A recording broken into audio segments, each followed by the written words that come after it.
Bienvenue à la Ligue en question de cette semaine. Et on les a tellement aimés la dernière fois qu'on a fait la Ligue en question qu'on les a ramenés, Normand Flynn et Bruno Gervais. À la demande du public, hein, les lettres qu'ils envoyaient. Mais là, c'est ta deuxième. Donc, la gang de la deuxième émission. De la deuxième Ligue en question. J'ai 3 sujets pour vous, messieurs. Un qui nous touche un peu plus près, ici au Québec et avec le Canadien, et 2 autres qui touchent la Ligue nationale de hockey. Mais d'abord, parler de Joshua Roy, qui a été rétrogradé du côté de Laval. C'est pas la première fois que ça se produit avec le Canadien. Il a joué 35 matchs, 38 matchs dans la Ligue nationale depuis qu'il appartient aux Canadiens de Montréal. Mais avez-vous l'impression qu'il y a un avenir encore à Montréal pour Joshua Roy, à 22 ans? Mais avec des jeunes qui poussent aussi. On fait des acquisitions quand on a des besoins. Mais est-ce que vous pensez que Joshua a un avenir à Montréal ou ailleurs dans la Ligue nationale de hockey? Bien, ce qui s'est passé dans les dernières heures, c'est un coup dur pour Joshua Roy, c'est certain. Tu veux pas dire qu'à 22 ans, c'est terminé. Pas un gars de talent, même si c'est un choix un peu plus tardif. C'est un gars que le lien entre l'ordre de son choix repêchage puis ce qu'il a fait au niveau junior, c'était juste un concours de circonstances et de synchronisme. C'est un grand talent qui a été avec l'équipe Canada Junior, qui a démontré qu'il était capable d'être un espoir de premier plan. Puis quand il est arrivé dans l'organisation, c'était ça. C'était un espoir de premier plan. Des fois, tu as un concours de circonstances. C'est qu'un joueur qui veut rentrer à Montréal présentement comme joueur de talent, la barre est très, très haute. L'organisation est rendue à être capable de peaufiner puis entourer le talent qui est là. Pour rentrer puis dire, hey, moi, je vais ajouter à ce top 6-là. Tu parles des 2 premiers trios, c'est ça? 2 premiers trios, ou avoir un rôle, je vais avoir du succès, je vais être utile à l'équipe. Il faut que j'ai un peu de temps en power play, en avantage numérique. C'est un peu plus difficile. C'est loin d'être fermé parce qu'il y a de la place encore. Mais il faut que quand tu as des chances, saisis-les, non? C'est pas ça un peu? Bien, c'est un peu là. Là, c'est que là, ça va contre lui. Quand ça fait plusieurs fois, il n'y a pas si longtemps, son nom est inscrit à la mine. Finalement, il est descendu. Là, il y a une autre chance. Il dit qu'il y a eu un gros été d'entraînement. Il y a eu un bon départ avec le Rocket. Là, il vient, puis il est comme pris dans cette gig-là où il va bien dans la Ligue américaine, mais quand il arrive en haut, comment je peux avoir un impact? Il y en a des joueurs comme ça, que d'amener ça dans la...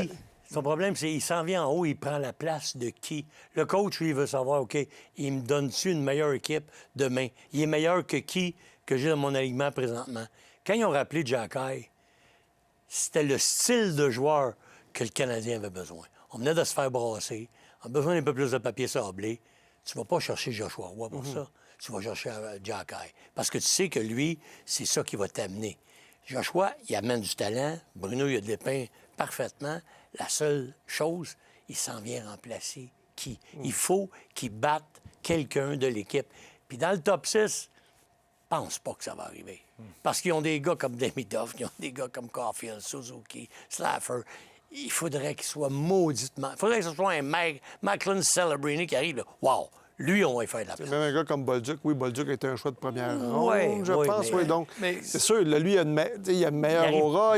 Puis il a prouvé des choses dans la Ligue nationale. Il a l'expérience de la Ligue nationale aussi. Puis c'est là que c'est un autre coup qui a fait mal. Parce que Joshua Roy, quand il a eu son opportunité, puis des fois, c'est ça, c'est un concours de circonstances. C'est pour ça que quand tu passes sous d'autres cieux, puis il y a des joueurs qui vont éclore ailleurs, des fois de repartir à nouveau la page blanche, c'est d'avoir cette opportunité-là.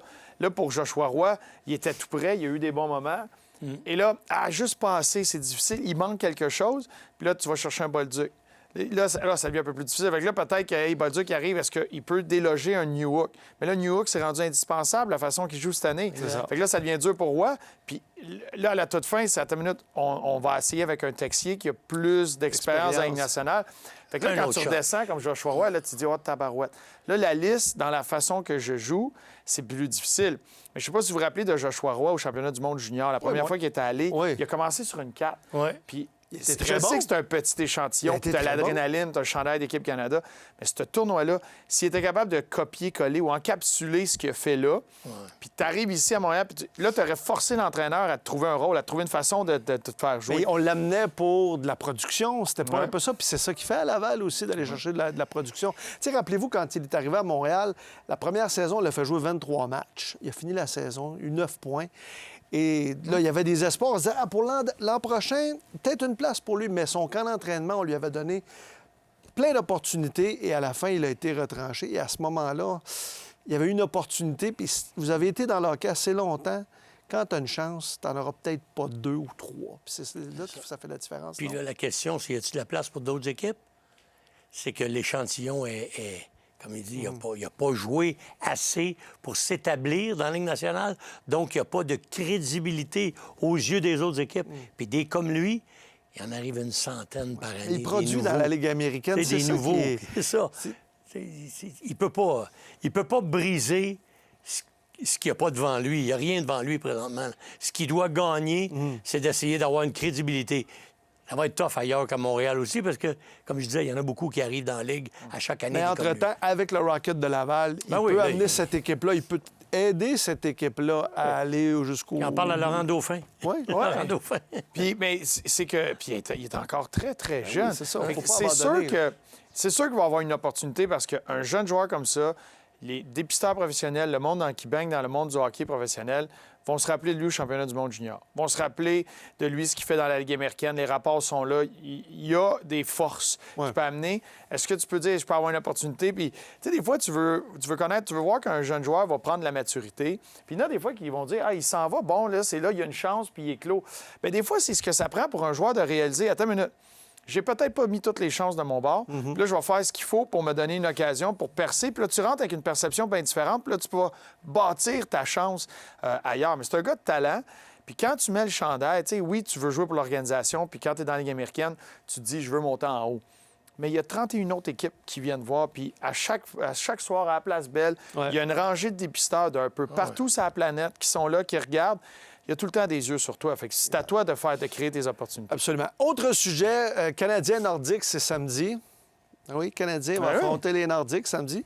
Non, l'Avalanche du Colorado qui va porter le chandail fleur-de-lysée des Nordiques. Donc, samedi, lors de ce match-là, mais il faut parler de l'Avalanche. Quelle équipe extraordinaire. Oui, on savait que cette équipe-là était bonne, mais une seule défaite en temps réglementaire cette saison. Est-ce que c'est votre équipe pour la Coupe Stanley? Si vous aviez à choisir là, je sais qu'une saison, c'est long, il peut arriver un paquet de choses, mais va quand même bien pour l'Avalanche, messieurs. Bien, ça va pas bien, ça va Très, très bien. très, très bien.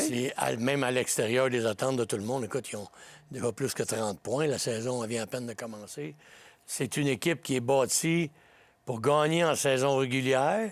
J'espère juste que l'étiquette que les Oilers ont maintenant, est-ce que ça va s'appliquer à l'Avalanche du Colorado? Parce qu'oublie pas une chose. Les Oilers ont mal parti encore cette année. Ça prend toujours un peu plus de temps parce qu'ils finissent pas mal plus tard. L'Avalanche a fini plus de bonheur, puis ils commencent avec des bonnes intentions, puis ils commencent fort. L'important, c'est comment tu finis à la fin de la saison régulière et surtout en série. Fait que c'est là que ça se passe pour moi. Mais si ça me demandé, est-ce qu'ils ont des chances? Absolument. C'est avec l'équipe qu'ils ont, puis on ne sait-on jamais, ils vont peut-être, à la date limite des transactions, les gars, amener un élément supplémentaire pour se padder, pour être certain que cette année, c'est la bonne. Alors non, ils ont... Et McKinnon, McCarr, évidemment, mais Nechas, Lekonen a plus qu'un point par match. Ouais. Les gardiens font le travail. Wedgwood est arrivé en remplacement de Blackwood, puis ça... Tout va bien. Tout va bien. La seule raison pourquoi je peux pas dire qu'ils sont favoris pour gagner la Coupe Stanley, c'est que j'ai un excellent chum, Frédéric Thibault, qui est fan numéro 1 depuis le jour 1 de l'Avalanche. Il nous écarte avec ça. Puis quand ils ont gagné la Coupe, il avait promis qu'il allait gagner 3 fois dans les 5 années qui allaient suivre. Je peux juste pas dire ça à cause de lui, mais mettons qu'il ferme sa TV, là. C'est exceptionnel ce qui se passe avec cette équipe-là. Puis il y a des éléments là-dedans qui rendent vraiment dangereux. C'est que l'année dernière, quand ils se sont fait éliminer par les Stars de Dallas et que Rantanen a continué, ça a été un coup de couteau directement dans le cœur de l'équipe. Puis la réponse de McKinnon, après ça, il était fumant, il était tellement fâché. Puis un McKinnon fâché, c'est dangereux. Tu veux pas ça, et là, tu rajoutes l'élément qui vient tout balancer pour l'Avalanche, c'est le capitaine Gabriel Landeskog, qui, par des miracles de la médecine, et là, il est revenu. C'est pas une production, lui, hors glace, sur la glace, c'est hors glace, ce qui amène à tout ce talent-là à être capable de geler ensemble puis fonctionner. C'est le leadership que tu as besoin. C'est un élément qui est différent des 2 dernières années où l'Avalanche avait des succès, puis quand ça se mettait à planter, bien, ça plantait du nez. Là, j'ai l'impression que ça, c'est un élément qui est différent dans leur cas. L'année passée, il est arrivé, il n'avait pas joué, ça faisait 2 ans. Tu sais, il était là, une présence, les gars, t'es content de le voir, mais physiquement, puis sa game shape, il pouvait pas être le gars qui était avant de partir. C'est sûr que ces 2 ans-là, l'été qui vient de se passer, là, le début de saison, ça peut s'amener à différent. Ouais. Ça ne sera pas un meilleur joueur à la fin de l'année, mais ça va être un joueur qui va être plus près de sa game shape que ce qu'on a vu l'année passée. Avant de parler du Lightning, mais est-ce qu'il manque pas un peu de papier sablé? Est-ce que ça serait ça, peut-être, aller chercher? Faut que tu passes à travers peut-être des Stars, puis bon, est-ce que, mais avec ce qu'il y a présentement... Il y en a un peu. Tu sais, t'as Colton qui est là. Tu sais, un gars comme même un Brett Burns. Tu sais, il y a juste le gabarit, t'as la présence, t'as les séries éliminatoires, il y a cette intensité-là. T'en as un petit peu à travers la formation. Est-ce que oui, tu vas vouloir ajuster ça? Il y a quelques blessures présentement. Est-ce que tu vas vouloir juste ajouter à ça? Ça sera peut-être un élément, mais ils sont en bonne position. Tu es à peaufiner parce que tu as beaucoup d'éléments très, très forts. Puis, tu sais, devant Taves, qui en est un des défenseurs, toujours encore, selon moi, sous-estimé. Tu sais, tout ce qu'il fait sur une patinoire, on parle de McCarr, Dans l'ombre de McCarr. Ah ouais, il est très, très bon. OK, parlons du Lightning. Tu parlais de bonne position. En début de saison, on regardait aller le Lightning, on se disait, est-ce que c'est là la fenêtre se referme? Mais non, il y a quelqu'un qui a ouvert la fenêtre, puis il y a un peu d'air qui rentre parce que c'est une saison en 2 temps jusqu'à présent pour le Lightning. 6 défaites à leurs 7 premiers matchs. Et lors des 15 derniers, bien, ils en ont perdu seulement 3. Le Lightning est premier et on peut pas parier contre eux. Il y a encore, de l'essence dans le réservoir pour cette équipe-là, messieurs. Assurément. Puis quand on en a parlé la dernière fois, c'était dans les 10 premiers matchs. Mais moi, j'ai regardé les matchs pré-saison et surtout ceux contre les Panthers de la Floride. Parce que là, il y a une vraie... Si au Québec, on avait le Canadien nordique, là, les Panthers et le Lightning, c'est une vraie bagarre en Floride, là. Puis durant les... Tu te rappelles les années où on allait voir les Panthers, où on les regardait à la télé, il y avait plus de bancs vides que de spectateurs. Mais durant le camp d'entraînement, essaye pas d'avoir un billet pour aller voir les matchs les matchs préparatoires. Et j'ai jamais vu les joueurs du Lightning jouer avec autant de hargne, puis physique, laisser tomber les gants, puis jamais se laisser donner un coup sans répliquer. C'était complètement une autre identité. Que selon moi, ils ont gardé peut-être trop longtemps dans le début de la saison. Puis c'est pas leur identité. Eux, ils vont te faire mal avec l'avantage numérique. Ils vont te faire mal à marquer des buts à 5 contre 5 dans des situations où tu t'y attends pas. Ils vont gagner avec leur gardien de but, Vasilevski. Et ça, d'ailleurs, c'est commencé un jeu blanc. Le dernier match. C'est une équipe qui peut te battre de plusieurs façons, mais pas dans leur ADN de te battre au bout du point.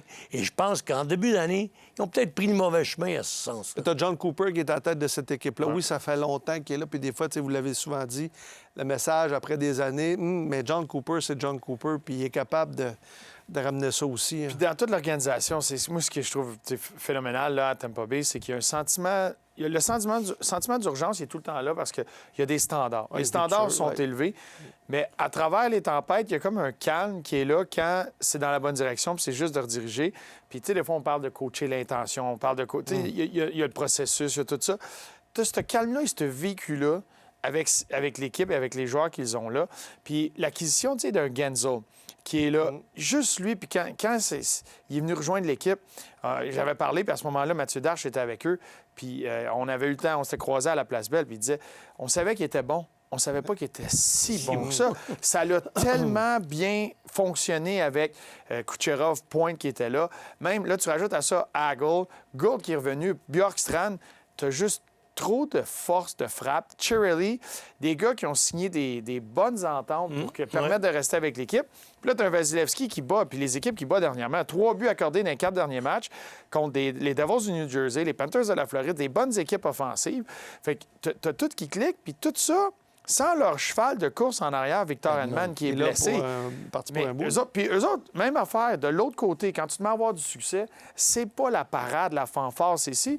C'est business as usual. Hein? On reste au même niveau. On continue de faire nos affaires parce qu'on sait qu'il va y avoir d'autres bas qui s'en viennent. Nous autres, les yeux sont... À partir de la mi-avril, là, on va être prêts. Il ne faut pas les compter pour battus. Il y en a plusieurs qui voyaient, pour le Canadien, ça va bien, on va pouvoir se classer dans les 3 premiers de l'Atlantique. On va attendre un petit peu. C'est long, une saison. Ça risque de changer propriétaire la première place dans l'Atlantique aussi, là, une couple de fois. Oui, exact. Merci, messieurs, vous avez été excellents. Mais on va reprendre peut-être une 3e fois la semaine prochaine. Pas de gig la 2e année, pas pire. On va te payer, Pas pire, jeune.